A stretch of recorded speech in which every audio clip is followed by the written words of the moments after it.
el tema de nuestro proyecto es el abandono y el maltrato animal. ¿Cuáles son las propuestas del Partido Animalista para evitar este problema? Bueno, pues realmente propuestas tenemos muchísimas. Sí, quería antes de nada empezar y comentaros que siento mucho no haber podido estar ayer porque me surgió una urgencia, pero bueno, haciendo ese inciso. Pues Palma tiene en su programa electoral 3 bloques, animales, medio ambiente y justicia social, y el bloque de animales es el más extenso. Entonces, podríamos estar toda la mañana hablando de propuestas relacionadas con el bienestar animal, pero por resumir un poco, nosotros apostamos por llevar los derechos de los animales, sus intereses, la sensibilidad que tenga la sociedad hacia ellos al plano político. Pues como medidas más básicas apostamos por la prohibición de la compraventa de animales, de cualquier tipo de animales, porque entendemos que no son cosas con las que se pueda comerciar. Pues evidentemente la prohibición del sacrificio en cualquier supuesto, fomentar las adopciones, fomentar el buen trato, aumentar las penas de prisión para las personas que los maltratan o las multas administrativas para maltratos más leves o simplemente para fallos que puedan no considerarse maltratos, sino irresponsabilidades. Un poquito en resumen eso. Todas nuestras políticas están orientadas a que la sociedad vaya desarrollando la sensibilidad hacia los animales y por tanto podamos tener una relación más sana con ellos y con el medio ambiente. Bienestar animal. ¿Qué aspectos positivos y qué aspectos mejorables se pueden ver en ella? Respecto a la nueva ley de bienestar animal, importante remarcar que ya ha sido aprobada por el Congreso, pero todavía falta que sea aprobada por el Senado, que si no me equivoco se va a tramitar el día 9 de marzo, en poquitos días. Esta nueva ley pues tiene aspectos positivos, como por ejemplo la regulación de las colonias felinas. A partir de ahora los ayuntamientos tendrán que reconocer que las colonias felinas existen, algo que no pasaba hasta la fecha, y controlarlas de una manera ética, porque antes, por ejemplo, algunos ayuntamientos sacrificaban a los gatos, mientras que existe la posibilidad de esterilizarlos y así pues conseguir que se vaya reduciendo de una forma ética las poblaciones de felinos y afecten menos a la biodiversidad, haya menos gatos en la calle y todas las consecuencias positivas que eso puede tener. Entonces, eso es un aspecto bueno de la nueva ley. Otro aspecto bueno de la nueva ley es que parece que el sacrificio cero va a ser una realidad. No se van a poder sacrificar animales por la masificación de las perreras. Actualmente, hasta que no se apruebe esta nueva ley, pues se pueden sacrificar animales en 3 supuestos en España. Enfermedades incurables, agresividad con otros animales o agresividad con personas. Estoy hablando evidentemente de lo que son perros y gatos, ¿vale? No de otro tipo de animales, los que se consideran como mascotas, animales de compañía. Eso es un aspecto positivo porque parece que ese supuesto del sacrificio permitido por la masificación de las perreras, es decir, porque haya demasiados animales en una perrera, ya no se va a poder hacer. Aspectos negativos, pues, por ejemplo, nosotros entendemos que esta medida de sacrificio cero no tiene mucho sentido, a pesar de que es buena, indudablemente, no tiene mucho sentido si no la acompañamos, por ejemplo, de la prohibición de la compraventa de animales, porque al final la gente va a poder seguir criando. Es verdad que se va a endurecer un poco lo que es la posibilidad de criar animales entre particulares, pero no se imposibilita. Es decir, una persona o un particular puede seguir criando si da una notificación a la administración. Si no, tiene que ser criador. Pero bueno, eso no se ha atajado, por tanto entendemos que es un poquito contraproducente porque la idea tampoco es que los animales vivan toda la vida en un albergue porque entendemos que no es de recibo, no es cuestión, no es calidad de vida. Y en general, nosotros, aunque entendemos que hace falta una ley de protección animal en España, sin duda, porque lo que tenemos actualmente son 17 leyes autonómicas, una por cada comunidad autónoma, pues sí que hacía falta una ley marco que, digamos, aunara o unificara todas esas leyes para que hubieran unos criterios comunes. El tema es que consideramos que esta ley que se está tramitando, que seguramente se apruebe ahora el día 9, es una ley que tiene muchísimas carencias, porque desde nuestra perspectiva excluye a la grandísima mayoría de animales. Para empezar, excluye, sin ir más lejos, a los perros de caza, a los perros de guarda, todo tipo de perros que se consideran de trabajo, que se utilizan en deporte, en las Fuerzas Armadas, y entendemos que estos perros no tendrían que ser discriminados de esta manera, porque si se les excluye de la ley, posiblemente su maltrato, digamos, va a ser menos penado, o sea, va a ser menos perseguido. Y obviamente ya pues ni hablamos de los animales salvajes ni de los animales de producción, que son los que están en las granjas o los que tiran de los coches de caballos, pues por poneros un ejemplo, ¿no? Esos quedan totalmente fuera del ámbito de la ley. Como ya has dicho, una parte del gobierno ha excluido a los perros de caza de esta nueva ley. ¿Y de qué forma creéis que se debería regular su uso? Pues nosotros entendemos que estos perros son exactamente de las mismas razas que los que están en las casas, es decir, un galgo, por ejemplo, ¿no? Que es un perro que normalmente se utiliza para cazar. Pero una persona que no sea un cazador puede tener un galgo en casa, ¿no? Entonces, realmente no entendemos por qué tiene que haber una diferenciación si hablamos de la misma raza de perro. Tiene las mismas necesidades, las mismas capacidades, lo que difiere es el tipo de explotación que le da a la persona que lo tiene. Esto puede afectar negativamente a estos animales, porque si a los cazadores o a los, en este caso pues puede ser por ejemplo los pastores, que son los que tienen los perros de guarda, los perros de trabajo, no les interesa que estos animales entren dentro de la ley de protección animal, es porque ellos entienden que esos animales corren una serie de riesgos peores que los perros caseros. No sé si me estoy explicando. Entonces, es decir, estos animales seguramente se empezarán a regular, su protección se empezará a regular por una normativa que aún está por redactar. Entendemos que esto había que regularlo de la misma manera, es decir, un daño que se le hace a un perro tiene que ser exactamente lo mismo independientemente de para qué se utilice a ese perro, porque el animal tiene las mismas capacidades y las mismas necesidades. Por otra parte, todavía sigue habiendo espectáculos con animales como los toros. ¿Cuáles son sus propuestas para evitar este tipo de actividades?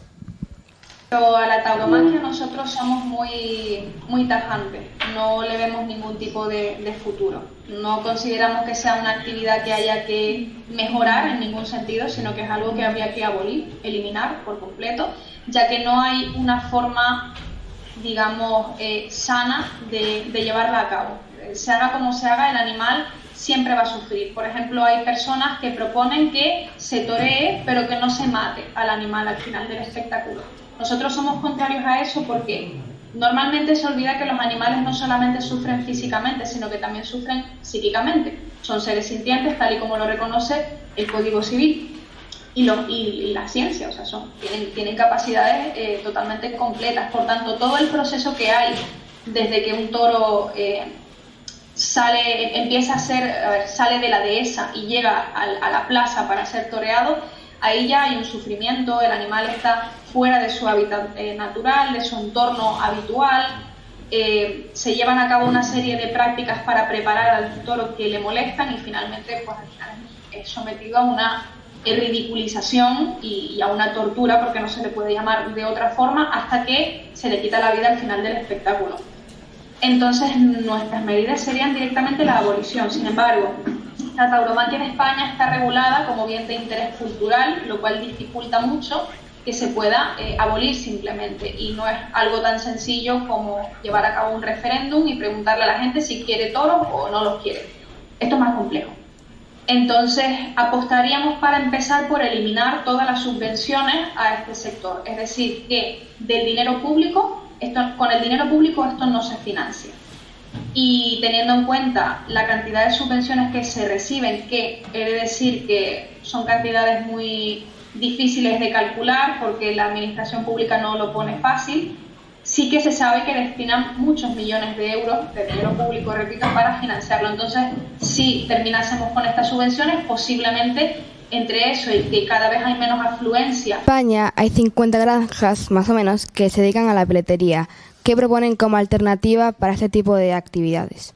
A día de hoy hay muchísimas alternativas para vestirnos sin utilizar animales. Y no solamente hablo de las pieles como tal, ¿no? De lo que se trabaja en las granjas peleteras, sino también las lanas, las sedas. Tenemos 1000 alternativas totalmente sintéticas que pueden ser perfectamente ecológicas con las que vestirnos, y es lo que tendríamos que fomentar. Las granjas peleteras en nuestros días, para mí y para Palma, no tienen ningún tipo de sentido, son extremadamente crueles y evidentemente no habría que conceder más permisos para abrirlas y habría que ir Hace poco se aprobó una ley que protegía al lobo, ya que acababa con los rebaños y los paisanos lo mataban. Pero eso está causando revuelo, ya que ahora los lobos exterminan ganado. ¿Qué medidas creen ustedes que se deberían tomar para evitar ese tipo de actividades? Bueno, de situaciones. Entiendo. Para empezar, creo que habría que actualizar el censo del lobo. Para empezar, creo que habría que actualizar el censo del lobo, porque si no me equivoco, el último que tiene el gobierno de España es del año 2013. Y han pasado ya pues 10 años, ¿no? Entonces tendríamos que, antes de atribuir esos ataques o, digamos, criminalizar en términos generales al lobo, tendríamos que saber de cuántas manadas estamos hablando y tenerlas bien localizadas, porque lo cierto es que el lobo hace 100 años ocupaba creo que el 90% distribuido, ¿no? O sea, estaba regado a lo largo de toda la península ibérica, y a día de hoy se concentra en 4 comunidades autónomas. Entonces, hay muchísima persecución del lobo, tanto desde antes del LESPRE, que es la ley esta a la que hace referencia, como después.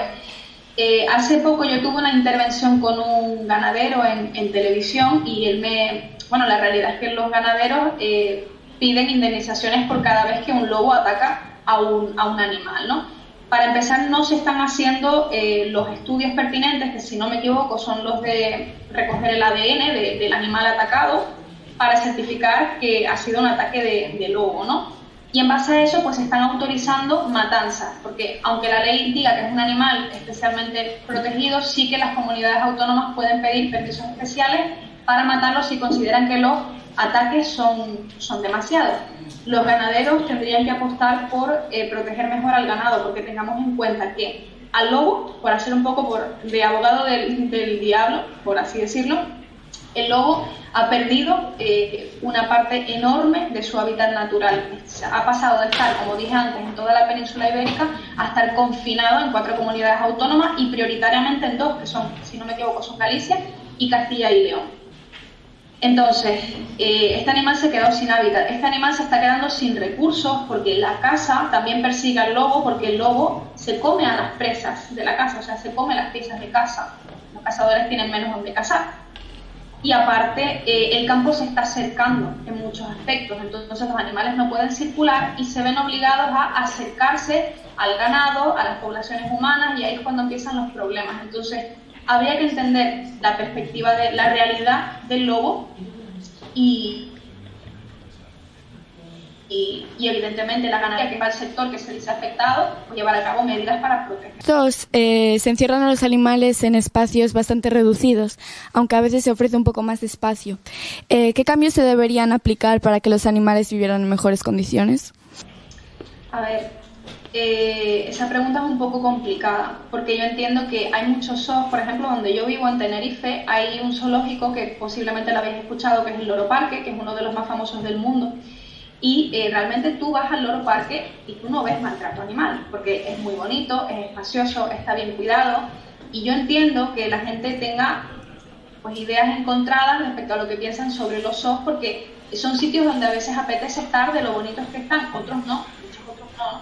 Pero digo porque en este caso me pilla de esa manera, y hay gente que está a favor de los derechos de los animales, pero está en contra de que se persiga a zoológicos como el Loro Parque.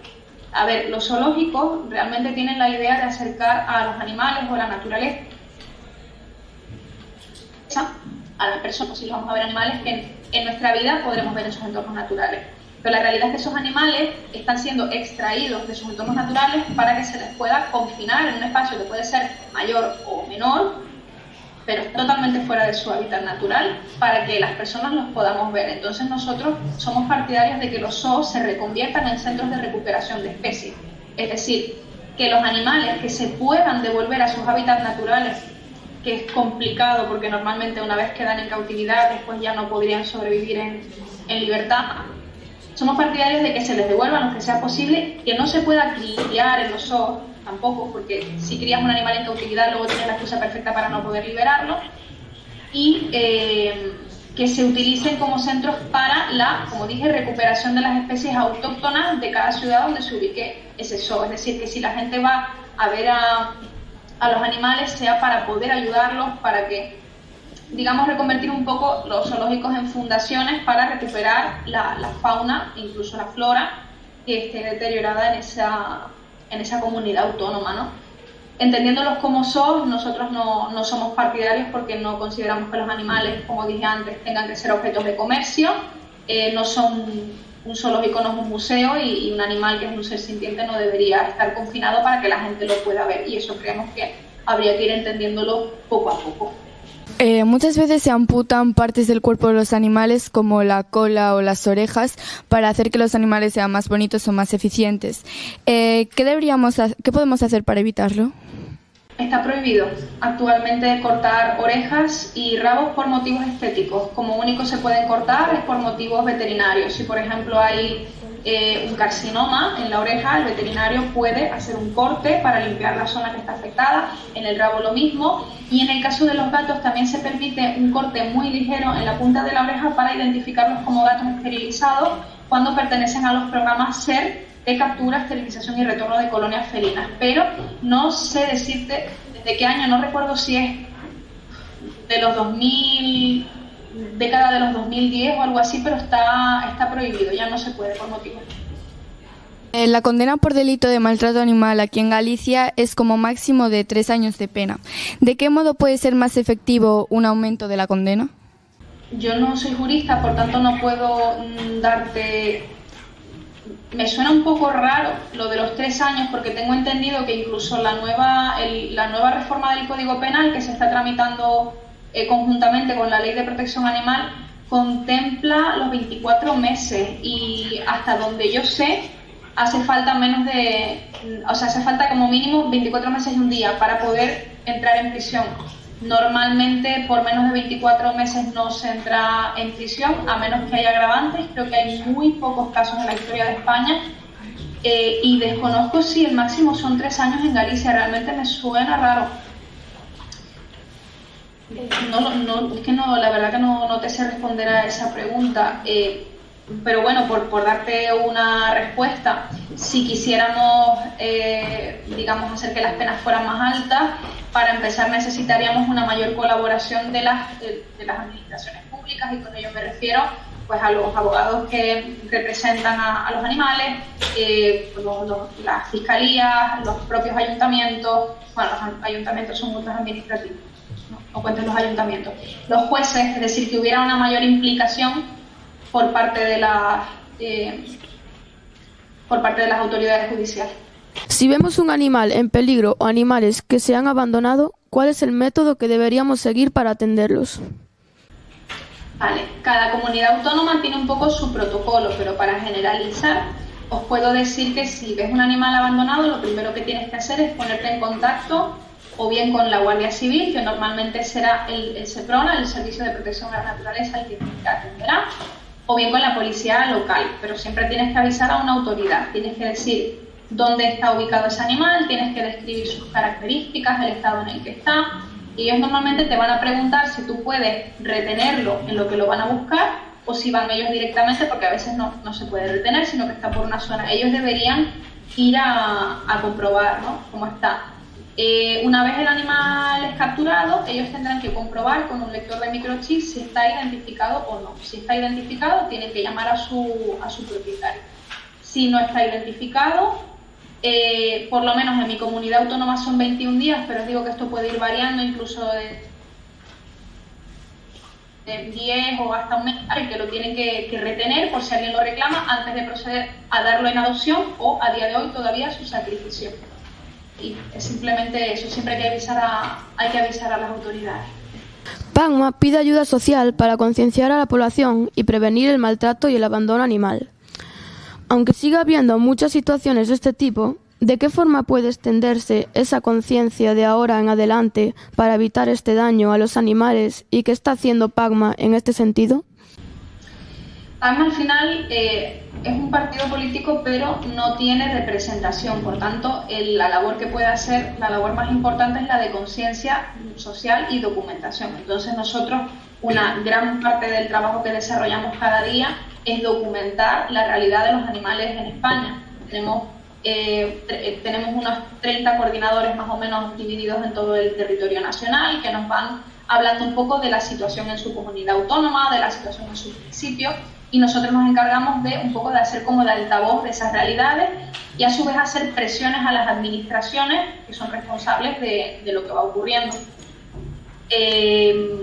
Y se consiguen cosas, lo cierto es que se consiguen bastantes cosas, negociamos con los ayuntamientos, presentamos escritos, presentamos propuestas, nos reunimos e intentamos que poco a poco las cosas vayan cambiando. A veces es más por las buenas, porque la gente no nace aprendida y te puedes reunir con un concejal que a lo mejor está financiando algo que puede ser cuestionable y te reúnes con él y lo entiende. Otras veces pues directamente hay que poner denuncias porque se vulneran sistemáticamente las leyes de protección animal autonómicas e incluso el Código Penal en muchos casos. Entonces intentamos hacer todo lo posible en resumen. Posiblemente siga habiendo abandono y maltrato animal en el futuro. ¿Qué propone PACMA como partido para evitar esto en los próximos años? Viene a colación un poco con la pregunta que respondí al principio. Hacen falta factores básicos como conciencia. La educación es la base de todo y para la gente estar educada necesita tener herramientas, por eso comento lo de hacer de altavoz, ¿no?, de la realidad de los animales. Y una vez la gente conoce la realidad, pues puede tener la posibilidad de pensar por sí misma. Cuando hay educación, todo esto se evita. Una persona que tiene conciencia y que está educada en el respeto hacia los animales no va a abandonar y no va a maltratar, ¿no? Eso por parte, en lo que respecta a la parte social. Luego también desde la parte administrativa, pues también como comenté antes, hace falta que las autoridades, tanto desde la policía local hasta los abogados, los jueces y todas las personas que trabajan en los ayuntamientos, y los políticos, por supuesto, se tienen que concienciar más, tienen que perseguir más los delitos de maltrato animal para poder evitarlos y también para que las multas o para que las sentencias pues sean también una forma preventiva. Y por último, desde la legislación, pues también habría que empezar por prohibir que se comercialice con animales, que parece que ya estamos un poquito más encaminados, pero todavía hace falta mucho más. Los animales no son cosas y por tanto para que la gente entienda que no son cosas, pues no se debería poder comercializar con ellos.